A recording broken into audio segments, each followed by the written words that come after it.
you've been doing a very good job here, thanks to GOL. And I see China rating on, some of the stuff here. So I want to say thank you for the level of improvements, so far. Yeah, the Chinese are our partners. They're the partners of the government. And thanks to the minister who you see sit here today, he has done a wonderful, tremendous work here also, buttressing our efforts, monetary-wise. And you can't wait to see the next studios coming up. You coming make the interview difficult for no, us? I'm not. So it's good to give a man No, I mean, I'm where just when kidding. he's alive. That's what they say. But we're talking all about Liberia this morning with the Minister of Finance and Development Planning. Of late we haven't heard much, and I mean the media hasn't heard much from the Minister of Finance and Development Planning. I don't know whether he has been relaxed a little bit because maybe a lot is happening. He's going to tell us about that. But Minister Tweah, welcome to this interview. How are you? I'm doing fine. Titi, thank you for having me here, Clarence, Oliver Kine, all the wonderful journalists here. Relax is not a word that you can use on the Minister of Finance. There's no time for you to relax. There's an enormous amount of work. The enormity and the complexity of the challenges of the country are always on the Minister of Finance, on important ministers in the government, and the whole government and the president. So there's no time to sleep, no time to relax. But it's great to join ELBC. I think it's been a while, and to do the summer cast with critical journalists around in the country. And I hope good morning to the Liberian people, the wonderful, peaceful, resilient Liberian people under the sound of my voice this morning. I'm very elated to be in this glowing, warm, spacious, studio. Normally I enter studios in seem tight. This one is free. It allows you to freely discuss, yeah, in an unrushed and a relaxed manner. So really, really happy to be here today and hope we can cover a number of things going on in the country. The most important reason we do these things is to continue to educate our people about the progress and the challenges of their society. And that over time, those problems will be solved, are being solved. They have to continue to remain hopeful that their president and their government are here with them. Liberia is a wonderful country. We can all do best if we put our hands together and solve the problems. But we talk about a number of things this morning, hopefully cover the whole spectrum of governance and government and LEC and domestic debt, hopefully. Many, many things Right. that can cause propaganda and misinformation of our people. So I'm very, very happy to be here today. We're elated to have you, but let's start. I know we have a long time to be here because we have many questions Absolutely. to throw at you this morning that the Liberian people want to know. But on the overall, I'd like us to start with this question. How would you describe the state of Liberia's economy? Well, definitely. The state of the Liberian economy is strong and it's improving over time. I say this because you know where we're coming from. We all know that in the last 2-3 years, there's been a challenge in the economy. There have been macroeconomic difficulties with high inflation and exchange rate instability. People don't know, what the exchange rate will be. We fought through that through the IMF program. And by the way, I must announce that the IMF mission is in town to conduct the fourth review of the IMF program, which has been very successful for the government. Thankful to the International Monetary Fund. They're in town. We'll talk about that later on. Last year, we ended with around 3.6. I think the conversation is now, that estimate seems a little lower. We could revise it up to around 3.8%. And the outlook for this year is also larger to be around 4.6, 4.7%. So from an economic standpoint, we have achieved macroeconomic stability, meaning we are at a point where we think the macro fundamentals are strong in terms of, that uncertainty. We're doing currency reform on the central bank, where you see new monies coming to the country and all of that. The big issue here now is to focus on the real sector. When you have macro stability, you have to focus on real sector. Without macro stability, you can't focus on real sector. Let's say What that. is the real sector? All the bread and butter issues, Okay. common sense, Liberian people, the jobs, in agriculture, all that stuff happening. You can't really focus on that when you had COVID and you had the exchange rate moving. When you stabilize the economy, as the president has done, then you are able now to look at the deep questions and the structural problems that we face. And I want to spend a lot of good time today talking about how do we get this economy. There's a lot of conversations. You see all kinds of quote-unquote experts, everybody, prognosticating, bloviating on social media, trying to see what the solution like. We can talk about some of these solutions today. Take electricity, take agriculture, all the big things. How do you get investment in the country? What is investment? When we say investment, when people hear investment, Liberians talk about investment, I think there's a misunderstanding here. They think that, okay, investment means that you're going to have 4 more ArcelorMittals coming to the country. Is that what it means? That's what the typical language of investment means in Liberia. Meaning, they want to see 5 more ArcelorMittal. So to have 5 more ArcelorMittal, you have to have 5 more Mount Nimba. All right? Okay. There is a finite Bologisi and Mount Nimba that you have, and Putu. So technically, once these mounts are up, you're not going to, China, that's the same number. So in the natural resource sector, you have investors in the country. You have mountains like Putu Mountain that have been down for the last 5-6 years. We're working to restore those investments. So when we say investment, I want to educate Liberian people that when we mean investment, we just don't mean that ArcelorMittal, big companies that will come and hire 1,000 persons and all that. I mean, Liberia got 5 million people. That's not what we're talking about. We're talking about any small manufacturer who will come and hire, 20 persons, or any small business that can come up. The enabling environment for all those small businesses, not those big mining concessions, to continue to come and provide small jobs, mom and pop shops. That is what will grow the economy, not just the big, Sami Dhabi that will hire 2,000 people. No, those resources and those investments are good. But what we're talking about is that the overall manufacturing space, the overall services space, the overall value chain space, how do we enable more people to come and create jobs? And that's where the challenge has been. And our number one challenge as a country structurally in that area has been electricity. All right? We can't do much in that space when we don't invest or we don't change the electricity space. So overall, I would say, the economy is rising. We're looking at going to a point where we're tackling these basic structural problems, business climate issues that will enable the economy to expand so that we continue to grow revenue. All right, we can't stay in this tight space that we've been in, 500 million, 600 million. We have to expand the tax base, expand the economy, and what the government is doing to do that is, the progress we're doing, the things we're planning, we can talk about all of that. So then, before we go to the next question, when you talk about one of our challenges we have, is electricity. What is the government doing to tackle that? Is it something that are we working towards that? One of the reasons I came in this studio is to talk about electricity. That's the trending issue right now. And look, on behalf of the government, I mean to express my,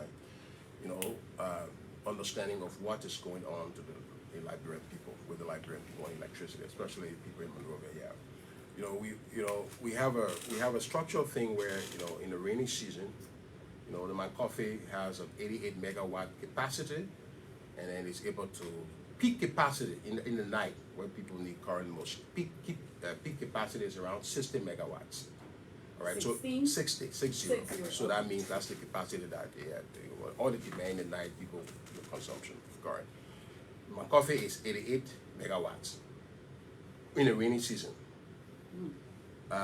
If one turbine is down accidentally, it is 66 megawatts, meaning 3 turbines can provide you throughout the rainy season your peak capacity in the night. You're done. So there's no load shedding, no cutting this other district off to service this other, all that kind of scheduling that happens with NEC. In the dry season, you're down to a level of only 20% of that 88 megawatts. So you're talking around maybe 18, 20 megawatts. So you are way below peak capacity. To help, what this electricity sector has done is to have some generators at Bushrod. They call them the Bushrod plant. Mm-hmm. So those generators are, the total capacity in those generators is around 38 megawatts.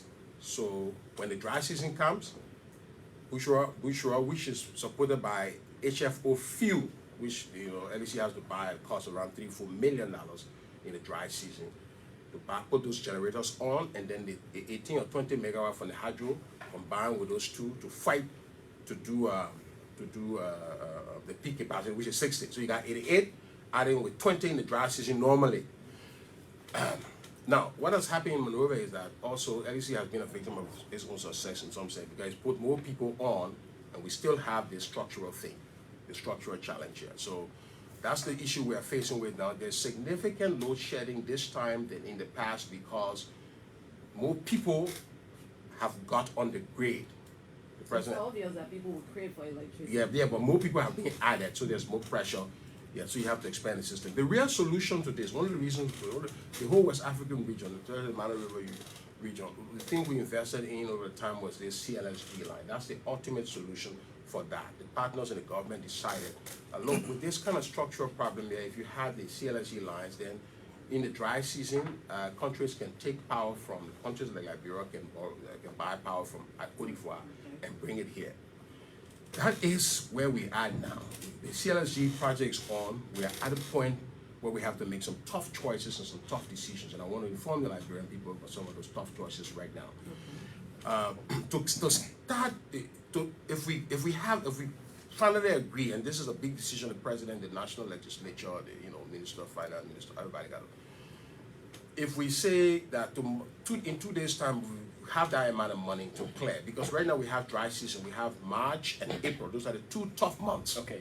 2 tough months remaining for dry season. After April, obviously, we'll get back to normal. So we have 2 more tough months to go. If we decide that, to start the CLSG, the government has to pay $10.4 million upfront. To start, that's the base, the minimum. $10.4 million. Then the cost of the electricity that comes from Côte d'Ivoire, the current cost, the real cost, this part of the negotiation, whether we can afford it, it's like $3.6 million a month. So you pay $10.6 million. Part of that $10.6 million is 2 months, 3.6 for 2 months security deposit. That's the first thing we need to pay. 2 months security deposit. The Côte d'Ivoire, the Ivorian government said we have to pay 2 months security deposit, meaning the electricity bill, when you sign something called the power purchase agreement. When you sign that agreement, it is fixed. Like an agreement, you say, okay, I want you to sign a contract with me, and every month you give me $50, right? You pay me. That $50 will never change no matter what happened in the contract, right? It's the same way with this. So we enter a contract with them and we say, okay, look, the cost of power is $3.6 million every month, but before we start, you will give us 2-month deposit. Prepaid. Yeah, you for security. So you put a $7.2 million in the bank. It's sitting down there. Then the federal government said, look, the government of Liberia, you owe us $9 million from the cross-border trade, all that electricity that were happening in Maryland, and all the people. At least we're not paying the people and all that stuff for the last 3 years. They said before we start CLSG, you got to put at least $2 million down. Then the other $7 million, we want you to pay $550,000 every month. $550,000 every month. So This is excluding the $9 million we owe them. no, yeah. No, the $9 million now we owe them. Yeah, and last night I spent some time. You see the nice thing I did. You say you're off mic. Yeah. And this is the thing here. So what it's saying is that the security deposit, you need $2 million first. Okay. Yeah, at least. 2 million or 10 million? No, they owe $9 million. They say we can't want you to pay the $9 million now. So you pay $2 million first. Then every month you will start paying $550,000 until the $9 million is wiped up. So that will go to security deposit. Then they say, okay, the security, the cross-border debt. Then the security deposit pays $7.2 million. And then when you pay the $7.2 million, obviously you will not pay anything in March and April because that's security deposit. But beginning May, then you start paying $3.6 million. So the net cost I'm talking about, then there's something called the Transco. We're paying to Transco, the people who manage in the CLSG. We're paying to them something called for transmission. When you bring the electricity, you have to pay for the transmission of it. So around $620,000 every month. So the country will have to be prepared if we have this total amount of money of 48.8 million United States dollars, What? if we're able to pay 48.8 million dollars between now and December, that is, we have that cash flow projection, 48.8 million dollars. If we have that money, that surety, which as Minister of Finance, I can assure you that we have, meaning to commit to this one thing, 48.8 million. You can't commit to that? No, I can't commit that we have 48 million to spend between now and December on just bringing the CLSG line. I will never, it's not in the budget, I'm not allowed to, we will not be able, to do that. It means that we have to distort significantly the budget. We have to gobble 48 million of that budget I'll pass and say, reappropriate everything to just this one. But Minister, this is important. So hold on, so hold on, let me finish, hold on, let me provide some important things. So this 48.8 million, so that would mean that we will assure this 48.8 million, and then in the next 2-3 days we sign the PPA agreement, and we move away. 2 months will pass, and then we get into the dry season. The thing is that when you sign this thing, when the dry season, when the rainy season comes, you come back to your full capacity, but you are still going to be paying 3.6 million every month. While you have, so you may be paying for current that you don't need, because when the rainy season comes in June, you pay 3.6 million in June, but your hydro will be running full capacity. At that time, LEC will have the capacity. LEC will have the capacity and all of that. So these are the things that we are studying, and these are the critical decisions that we have to make. Right? Because when you lock this price in, so let's say, okay, we reduce it from, we say we don't want, because LEC will also have to generate its own power too, so we don't rely 100% on CLSG. So we reduce the cost by around 30%, meaning we don't want the full 100% on CLSG. So let's sign a PPA. So we say we'll sign maybe 2.25 million. When you do all that one, our total cost comes from 38 to around 40, to around 48 to around 38 million still. And we bring it down to say, okay, maybe we just go at a 50% level, we bring the cost down to around $29 million.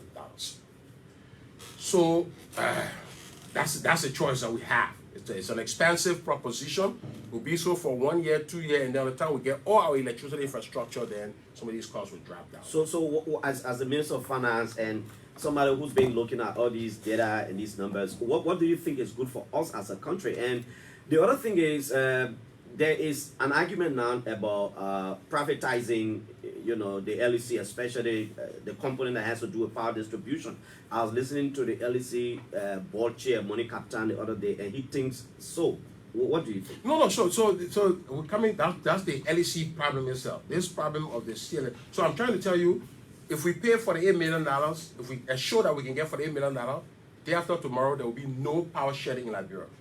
We just take the full capacity 60 megawatts, from Cote d'Ivoire and supply Monrovia.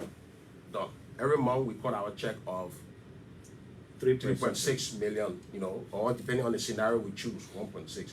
So that would be some figuring. The National Legislature, the Senate, and the Speaker are calling for extensive consultations on these questions. The President has mandated that we'll look at this critical thing, and in the context of our budget space is a challenge. But that's what we have to do. So somebody say, look, it would now be a smart thing right now for you to commit $28 million, Minister of Finance, to advise the President. You got 2 more months. In the rainy season time, you're free.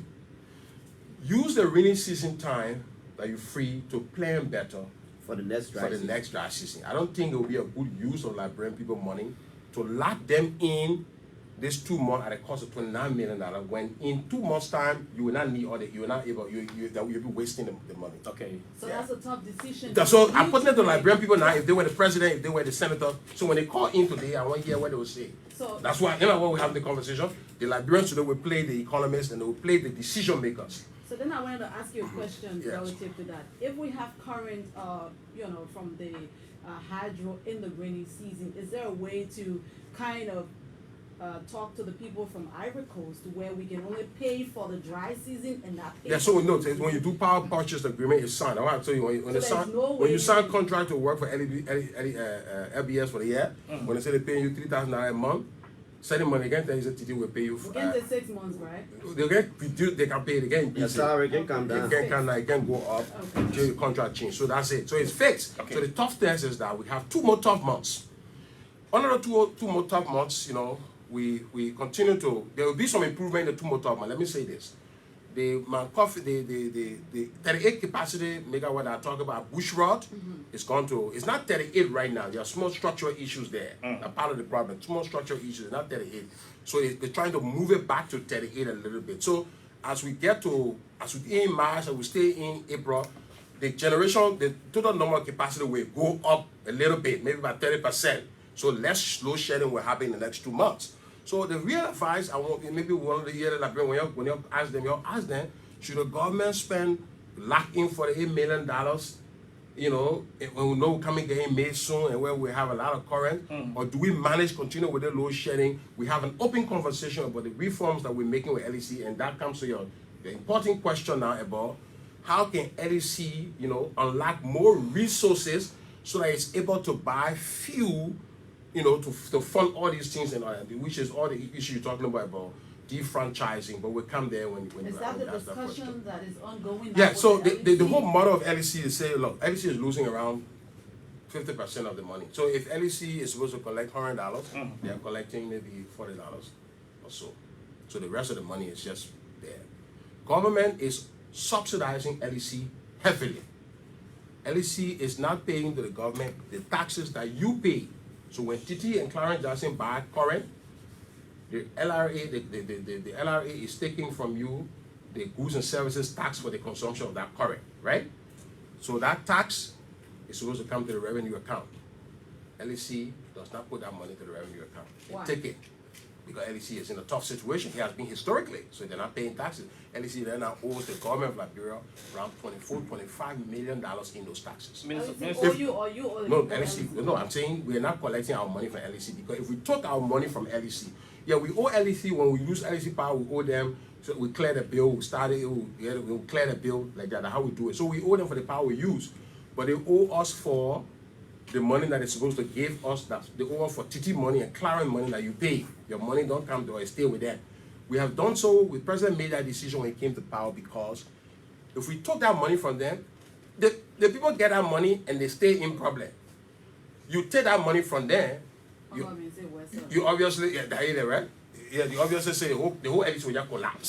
So my thing is, we're spending money in that sector, and I think the government is not generating anything. We're not benefiting as a country because of the structural problems.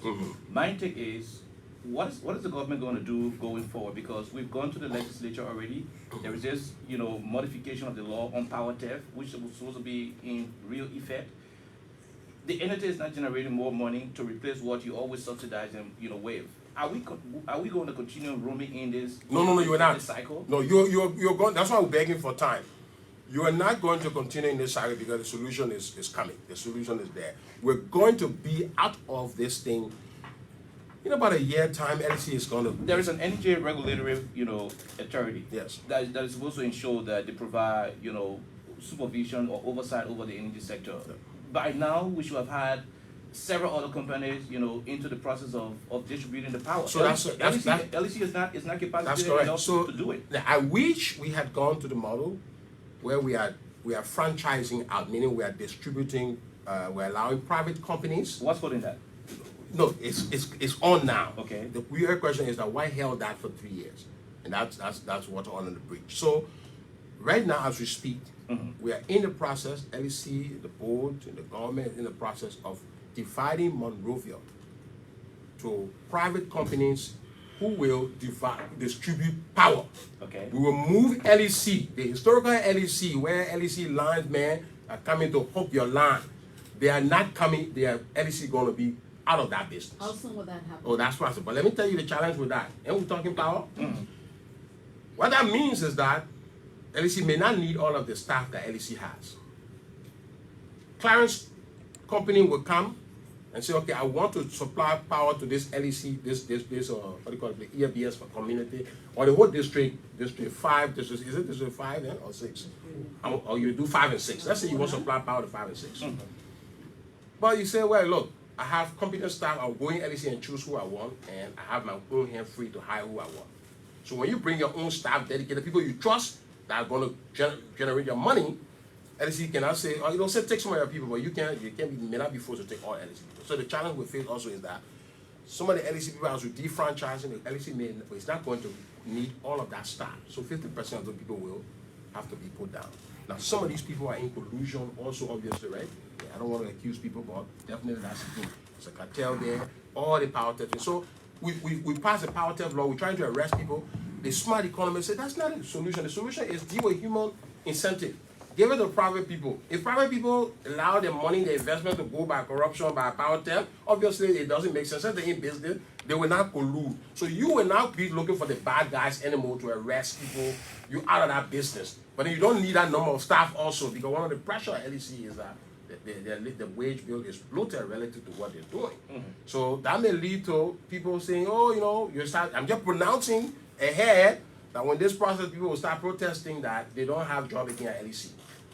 You know, And then the government will come under criticism. That's better than people protesting because they don't have. Okay, so the other part, so when people see people protesting in the future, they will criticize the government, and the government can provide jobs.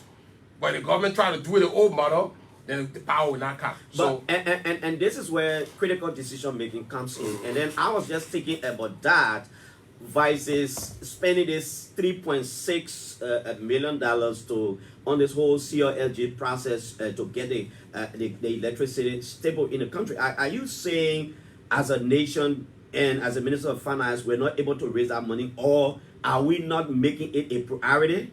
we're not able to raise the you mean LEC is not able to, you're saying why LEC is not able to collect all No, the the government, the money we're supposed to be raising to ensure that we get electricity from across Africa that will be very stable. I'm just thinking, how do we make that a priority? Because one way everybody can benefit from the resources of the country is by the availability of something like electricity, for example. Yeah, I just told you. Listen, we have a budget of $784 million.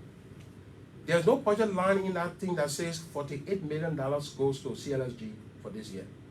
There's not. Okay. Because it's a large amount. I mean, 48 million is almost 75 kilometers of road, right? Yeah. But the problem for that choice is not like 48 million for the free infrastructure. In 2 months' time, Yeah, I know. You continue to make the argument. that argument, you'll be wasting that in 2 months' time. So you basically will be 2 months, you're just solving 2 months' problem and spending, guaranteeing 48 million or maybe 38 million. So there's a tough choice. So I will appeal to the Liberian people, and I want to hear from them also. I will appeal that, look, let's move through this next 2 months with all the options that we have. The rain comes, we're not going to be back in this situation in the next year. So that is a promise to the Liberian people that Yes. they're it for these 2 months. That is correct. And because next year we will be. we'll not be in this situation now. We'll regularize the situation. We'll get the right pricing we have with all the CLSG. We probably will not be at the 48 million scenario. I'm hoping, I'm arguing, because here's the other thing. Part of the reason why you're in difficulty is that 48 million all may not come from the government of Liberia, right? ArcelorMittal, as a large mining concession, is going to rely heavily on the power that's coming from Cote d'Ivoire. So they're going to be paying for some of that. Right now, ArcelorMittal has agreed to do all the installation, all the infrastructure so that they're able to connect, draw from the CLSG line. Okay. But ArcelorMittal will not be able to cover it they will cover their share, right? Be Mountain, all these other companies, all the large concession companies, right, that need power. We are saying that in a year time, all of them will be hooked onto this thing. So the big burden on 48 is not going to come from the government now. The company, so we're begging for time to allow these B Mountain, Grand Cape, ArcelorMittal to do all the connections, and then next year they are drawing on this. We're just begging the Liberian people for 2 months. That's what I came here this morning for. Okay, so. I don't know what we could. Okay, go ahead. Yeah, before we I go- thought we could spend very good time on the economy, but let's go ahead. Yeah. So We're talking economy, yo. Yeah, I mean, I'm really, I've got some concern with the budget process, but let's talk about that. wrapping up on this power issue, you are the minister, you prepared the budget.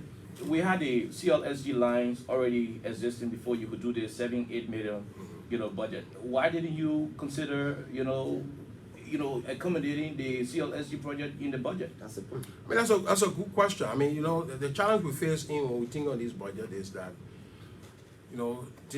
dedicating a large part of the budget to any one sector. So you didn't think electricity was a priority that No, needed to have been considered? It is a priority because I'm just telling you now, look at this scenario where for a certain number of time, I mean, had I done that, Mm-hmm. and I came to you and said, I'm reporting to you that we're actually wasting $3 million for 6 months, you would criticize me.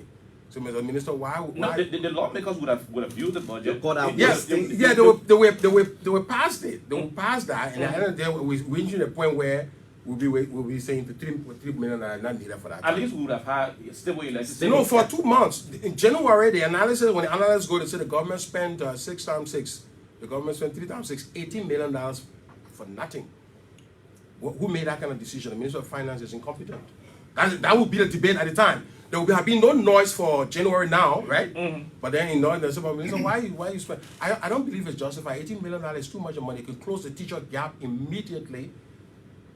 Why you made that choice? You could have talked to Liberian people for asylum without all the people to come. Yeah, you made a few noise here. But you know, you always say 18 million, Mr. Minister. I don't know you advised the president correctly. I mean, that's not a choice that you want to be in. So we're at a point now where we say, look, that the rubber hits the road.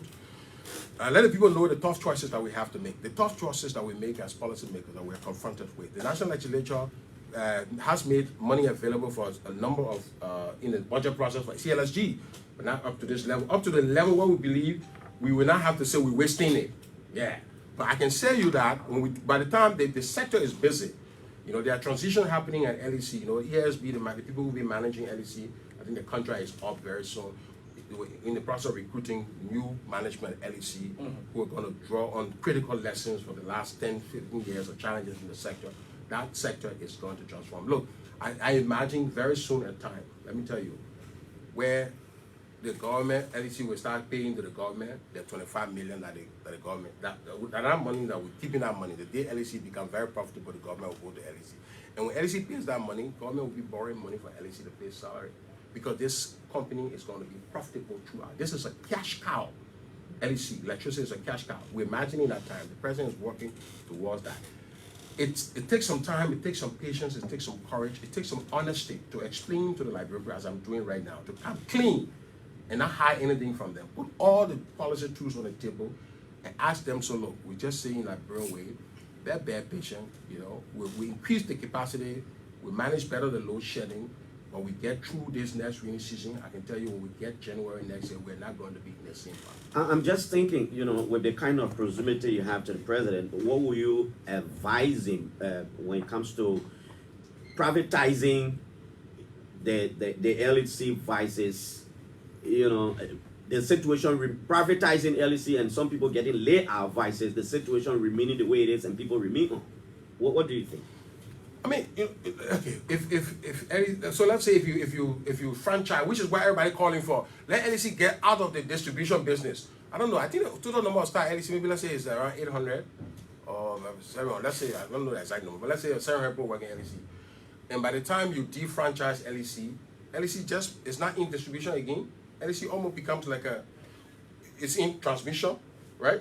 The big picture, hydro management, and somebody will say, but with that, you probably need only 200 workers. That's it. So, yeah, the political decision can be made that, okay, even though we've defranchised, we keep the 700 people on for political accommodative purposes, but that, you know, and hopefully that we're able to then generate the cash flow pay that. We can make the political determination, so we don't want noise, we want the election. I'm just throwing the hard reality out for everybody to understand. Which is important. Yeah, you're not hiding anything.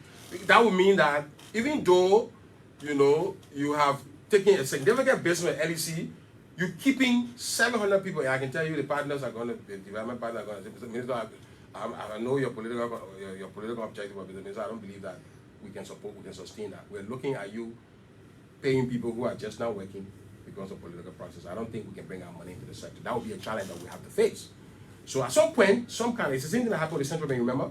When we entered the IMF program, we had to put some people down for the central bank. And people say, oh, why you put people down in central bank? What are you talking about? You deal with international organizations who got their you know, credibility and all that. They say, look, but you don't need this more staff. So what do we do? What's best for us? So that's the choice. So you see, who makes the choice? I like this conversation because we're putting to the Liberian people the tough choices that the president makes or a president makes at the time. And then when the callers call, Clarence in the morning, we get up in the morning, they're calling, they don't see these choices. They know the government is criticizing, but these are the tough choices. At some point, we'll go for some middle ground. Some people will lay less people than would be required probably, but just to say, okay, look, partners, we can move 100, but we can't move 300. So those are the kind of middle ground that we search for. Even the CBL case, there were more CBL. I remember saying you have to come out. You don't need her. Or moderate that aid and put some people down, and then still kept some people there. So maybe we'll come back if my colleagues have Yeah. some questions about this LEC issue. But let's talk about the budget a little bit. The current budget is approved at 786, 784. What's your general assessment of the budget? Well, I mean, this is one of the most transformative budgets we've ever passed in the history of the country. This is the highest budget, as a matter of fact. No time like we were ever passed a nominal value of 700 million budget. This is about historic. And the budget is large because of improvements in domestic revenue, right?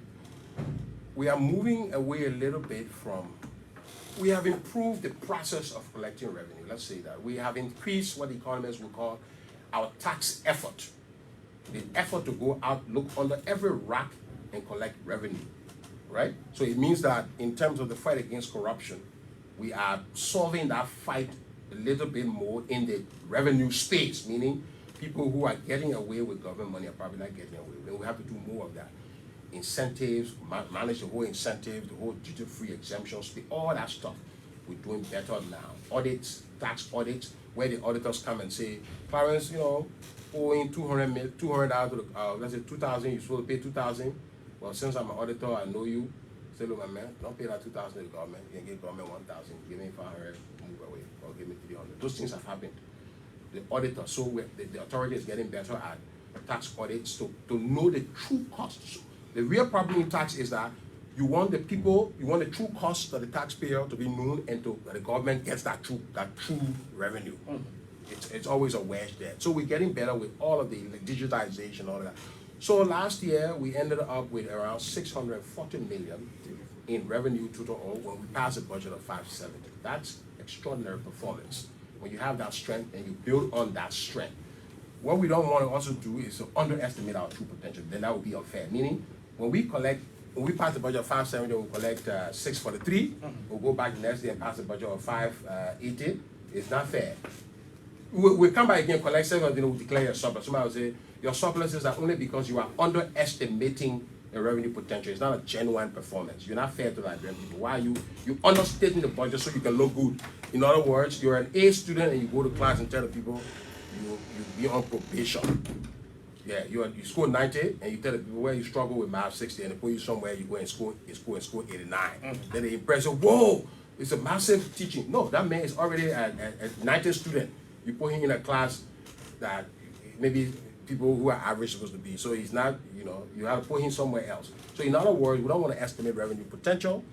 We now want to go to a point where we stretch ourselves further. And so the combination of domestic revenue and external grant, part of the reason why this is also high is that we're getting some one-off grants under the IMF, COVID relief to countries, right? The SDR reallocations to countries. Liberia got around $350 million from the IMF, and some of that is coming on budget this year and next year.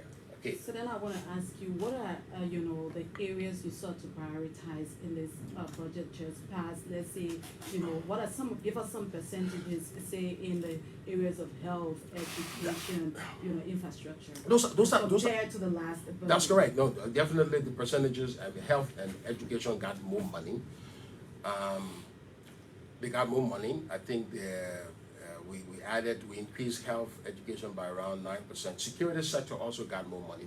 Many of the sectors got more money. Let me tell you, the logic of this government in managing the country, when you look at the past 10 years under the previous administration, there were large consumptions of goods and services.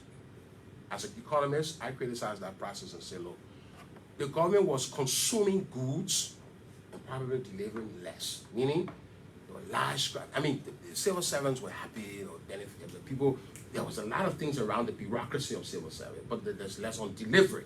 The logic of President Weah is there's being a little less. I'll give you some numbers. Gas slip between 2011 and 2012, the annual cost for gas, not just gas slip, but total fuel consumption was around $21 million. Budget, government. Total government consumption of fuel, 21 million. Okay. Last fiscal year out we spent $9 million. So yes, Clarence can criticize it. 9 million is probably still small. So yeah, I would agree with you. But we should spend 15 million. We should not spend 25 million. So that other 10 million in fuel times 10 years, that's $100 million of waste. That could finish the Lofa Road. Those are the choices the president said. Scratch card built in the last, under the previous administration, you're talking around $7 million a year. Okay. Our last scratch card bill, when I look at it, is around $340,000 to $400,000. So there have been these drastic cuts in the excess spending that have had on people just enjoying the comforts of government. Obviously, you know, amortization. So this is a government that have made some tough choices. So we move the benefit of government on the side of free tuition, of Lofa County Road, of county projects. So instead of the bureaucrats who making the policy having the benefits, we're trying to relocate and rebalance that benefit in the favor of the ordinary Liberian people. That is the logic, the primordial logic of the Tweah administration, in contradistinction to the logic of the previous administration. The guys who are running the government should not necessarily fatten themselves. Let them live on moderate means, because there is a child in Valhun and Bokonji there, whose father never finished 7th grade and whose future look bleak. It's that child that the policymaker thinks about. Why he's getting gas slip. You know, gas slip used to expire in people's pockets. That means that they didn't need it. I can tell you, no gas slip has expired in anybody's pocket under George Weah. Clear supper. Because we're moving people to around optimal wages, thinking that we are 5 million people. 770,000 of us, of that 5 million, work for the government of Liberia.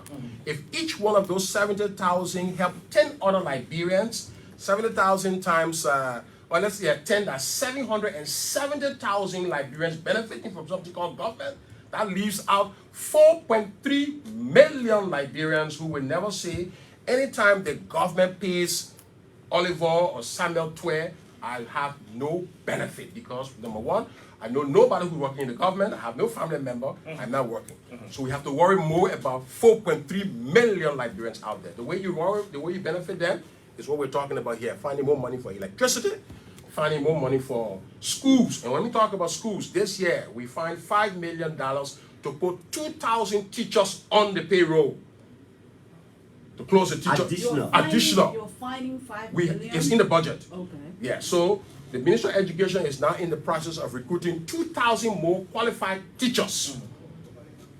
There are some volunteers. We told the minister there are some volunteers that are already volunteering all the time. Yeah, we told the minister, look, we have to work. The minister, you have to work with some of the volunteers, improve them. It's unfair to dismiss all of them, because there's this notion that because the guy's a volunteer teacher, and I'm speaking to the volunteer teacher all across the country now. The president wanted the county tour, and they made a case to the president all across the country. They're in the county, they're not on the payroll. There's this charge that, oh, so when they're not qualified, so look, my brother, let me tell you, this man is staying in that classroom for 6 years, teaching on a volunteer basis, learning stuff. You can improve, you don't want to move that man. I would never support dismissing that man, bringing one expert, Clarence Jackson. It's not fair. So let Clarence Jackson kind of manage with that guy, transition him to a new optimal level. Those are the things that the Ministry of Education is looking at. So 2,000 teachers are coming back. We'll begin with some of the volunteers who are already there to put on payroll, but we'll also bring more qualified people in, and we continue. It's work in progress. Yesterday, the president turned in the dialysis center. Healthcare transformation happening also. It's a piecemeal. Development will never be the fruit of a plant that grows steadily overnight. It will be fundamentally piecemeal, and that's it. In education, small steps. In roads construction, the whole Lofa Road, all these things are happening. You see, the president this year is having monstrous development in the counties, doing all kinds of projects. It's small. That's what this budget is about. This budget is not about benefits to government workers. It's not about benefits to politicians. It's about benefits to the Liberian people. When somebody wants to politicize the $10 million, he says the $10 million for the president to visit counties. No, it's project.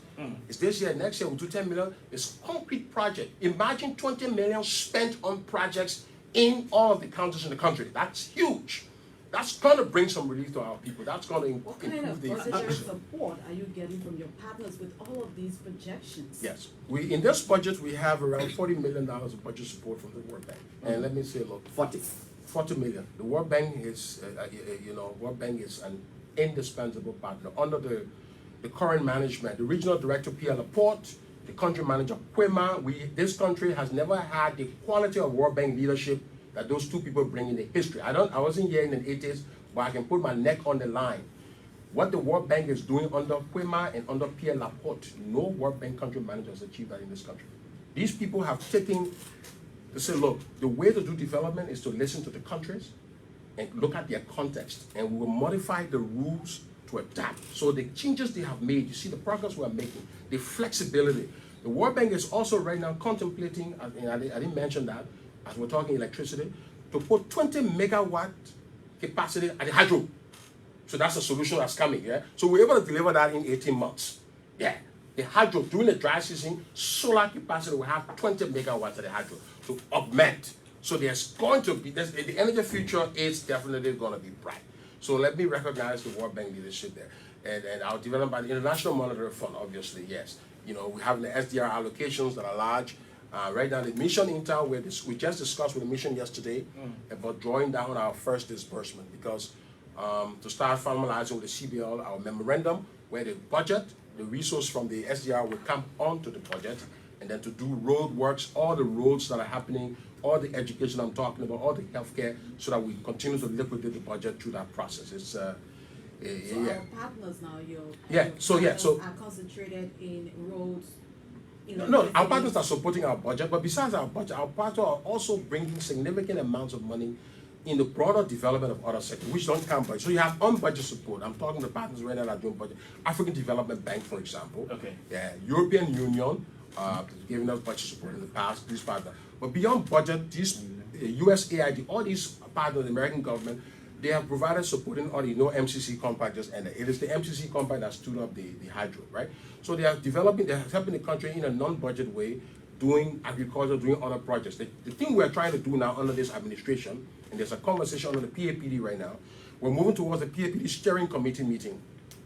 Because of COVID, other things, the PAPD governance framework has been slow. We've resurrected that, we've refurbished that, we're moving.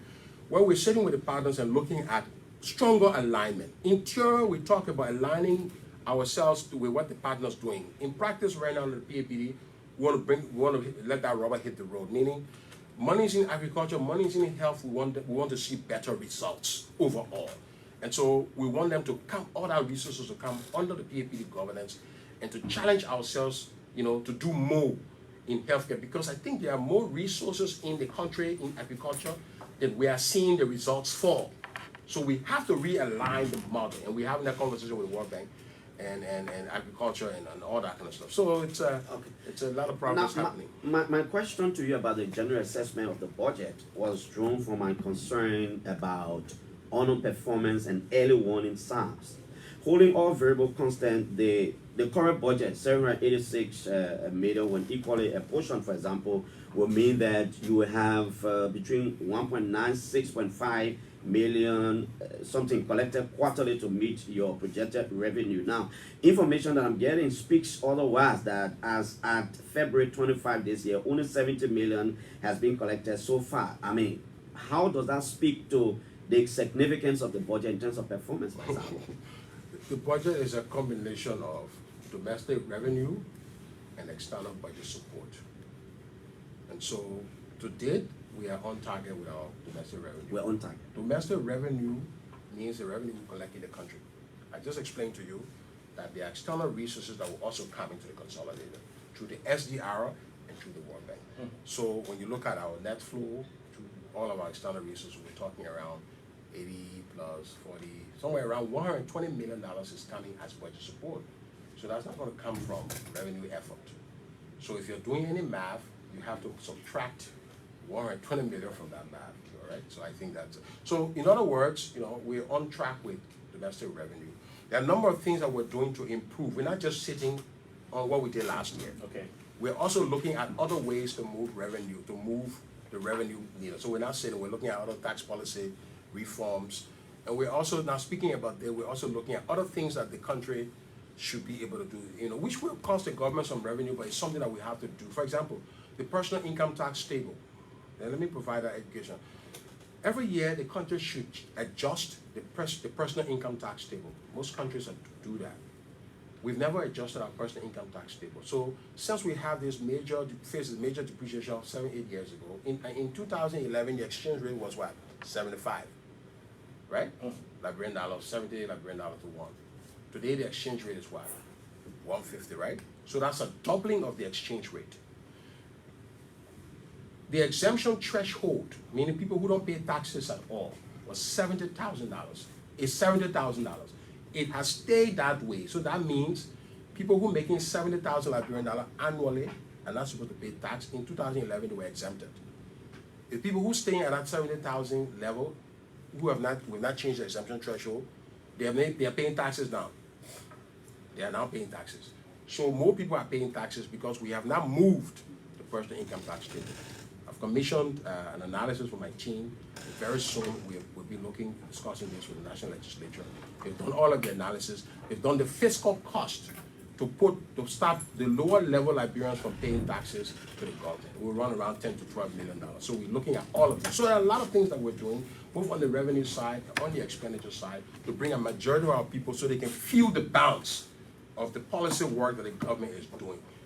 It's unfair for us not to move every year we have to move the tax table to conform with inflation, to conform with exchange stability. We've never done that.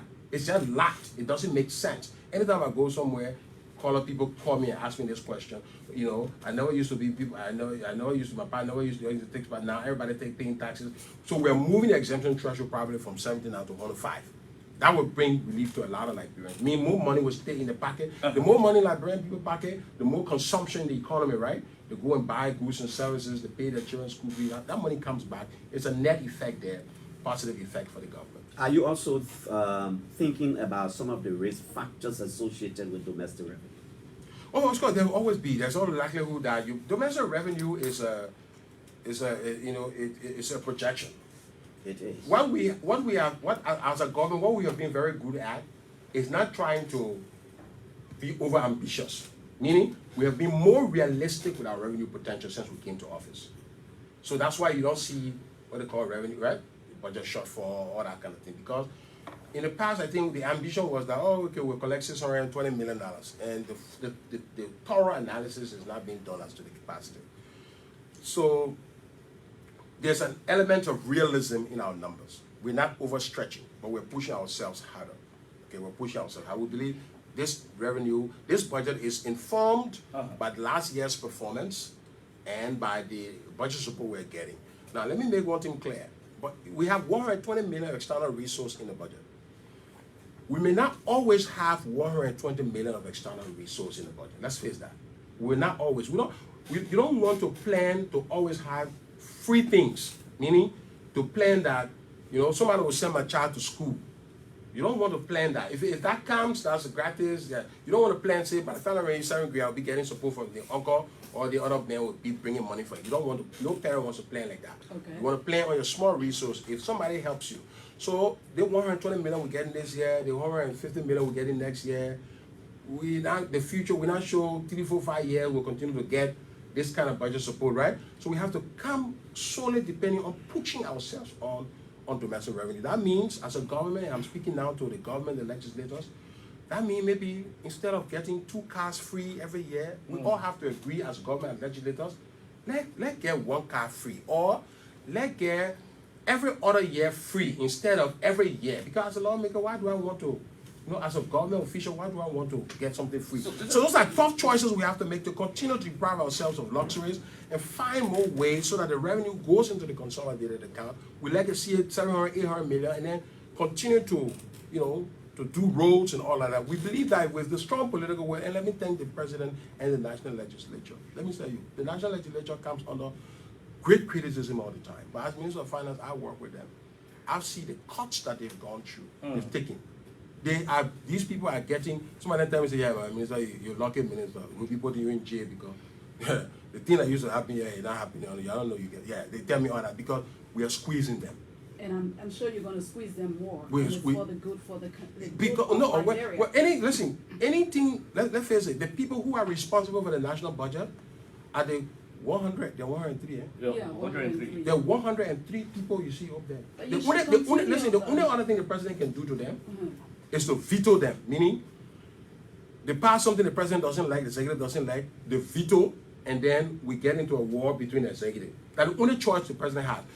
They decide every good thing you see happening, all the legal constructs, the budget, everything is because they are concurring. That is why the people put them there. That's correct. And so sometimes they get unfairly beaten.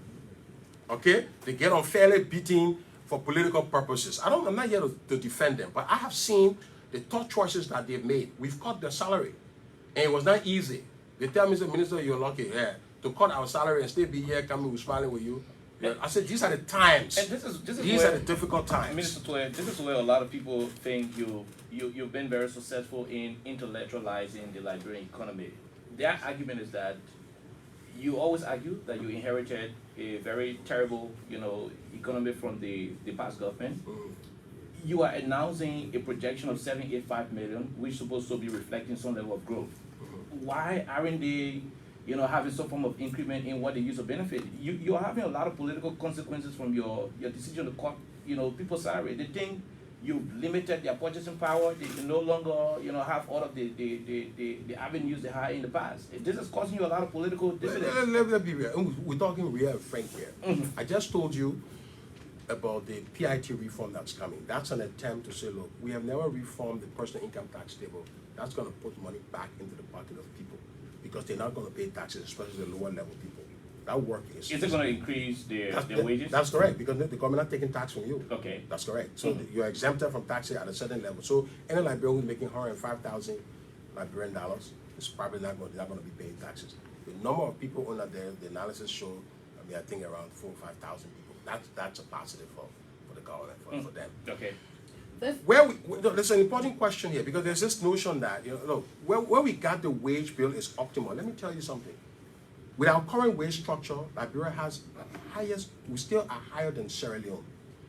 Recently the university people, we also are, in history since the end of the war, we've done some work with university teachers in this current budget. They are now very happy. They're telling us, they're seeing that. Yeah, I know the pressure at the top of university, everybody. But that's the thing. You do 1 year, everybody wanting more salary. We don't have the capacity for 70,000 workers, you do the math, to carry their salary to a certain level. You don't have that revenue until you have to graduate them as revenue expands. So as we're expanding, judges, university professors, teachers, nurses, all are going to be getting bounces commensurate with the increases in revenue. We got the revenue, we moved the waste from wage. There was discretion there. Somebody making 3,000, another man making 500 for the same job. Those things were happening. We eliminated all of that.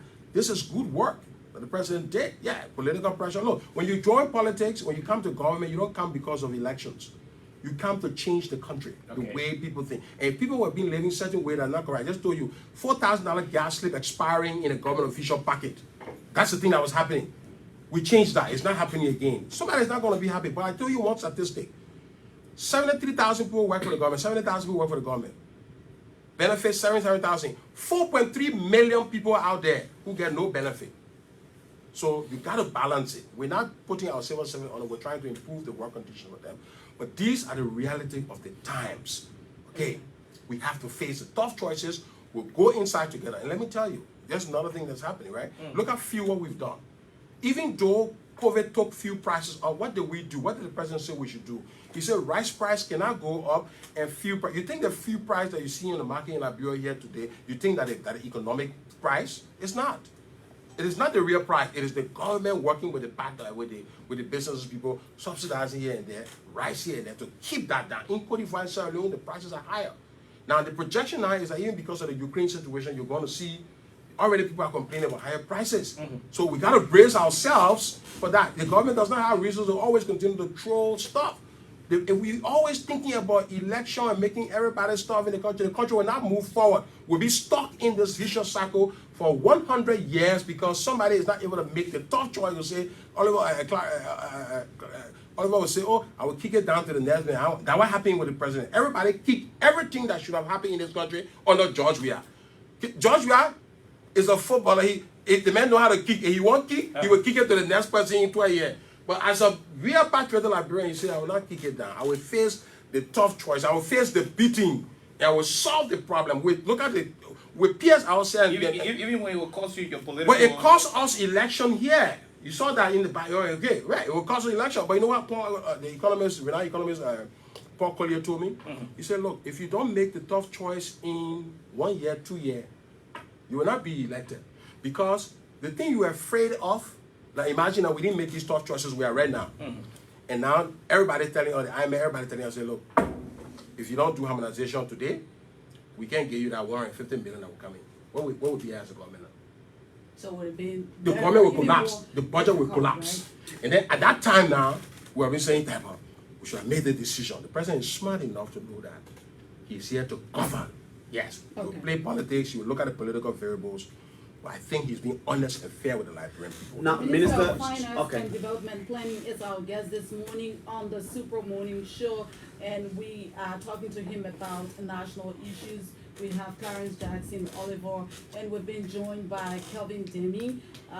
We're talking about, gentlemen, I want us to, stick with the budget for at least 5 minutes, and then we'll open up the lines, let the people call, and then we'll go to another issue. But before we go there, let me ask you this question, Honorable Minister. The government continues to pride itself on operating a pro-poor, agenda, but some of your critics and opposition politicians say you still have more to do to address the issue of poverty. What do you say? Oh, of course. Well, the latest World Bank analysis show that we are improving the poverty index, and we are on track to improve the poverty index. Our ultimate goal is to continue to live Liberians out of poverty by expanding the economy. I just said that's what we want to do.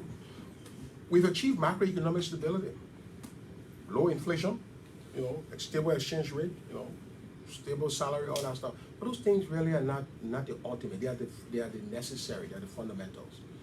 Our goal is to solve agriculture, to create employment in agriculture. That's the space. There's a lot of challenge there. There's a lot of potential there. We're not being able to do that. We as a country, we're challenged. We're working. We've not solved that. We're still food insecure. We're still importing most of the things that we eat in the country. All right. We need to start exporting. We need to work. We need to get our people to work. And this notion that we got to change some of the laws. So we have to enforce some of the laws on the book that protect Liberian businesses. This is important. Okay, that's a national question. Let me tell you, there's something called fronting, and we're going to have under the leadership of the Minister of Commerce. We're planning a forum. We have planned a forum in Nimba County to talk about it. I met the Nimba Business Caucus, and by the way, one of the most active transformative business caucuses in the country in Nimba County. They are really serious about the lack of enforcement on some of the protections, and I think I hear them out. The Minister of Commerce hears them out. Liberian business, there are some business that set aside for Liberia. That's a law. We have to enforce that. We have not been enforcing that. So somebody will put an account, a business in the name of TT, right? But you just nominal. They're just registering that business in your name, and we're looking now that many other businesses that crowding on Liberians could do those businesses. We think the solution over there is to find a legislation that says if the business is in TT's name, the bank accounts have to be in TT's name. We will have to see the owner of the business, TT, the central bank will look at TT's account and see the amount of money that is consistent with the business that you're doing. That will eliminate fronting. That will protect Liberian businesses. So we're working with chambers of commerce to do some of this stuff, all right? So there are a lot of work. Liberians, the basic thing Liberian people want, the businesses want right now to expand this thing is loans. And let me tell you, loan is the way you grow the economy. That's the number one simple way. When you give business loans, they go and take risks, they expand. That's the channel for economic growth. The share of credit to the private sector, that share has been shrinking because right now of fears of people paying back. We have solved significant problems. We're talking a lot about macroeconomic, but some of the things we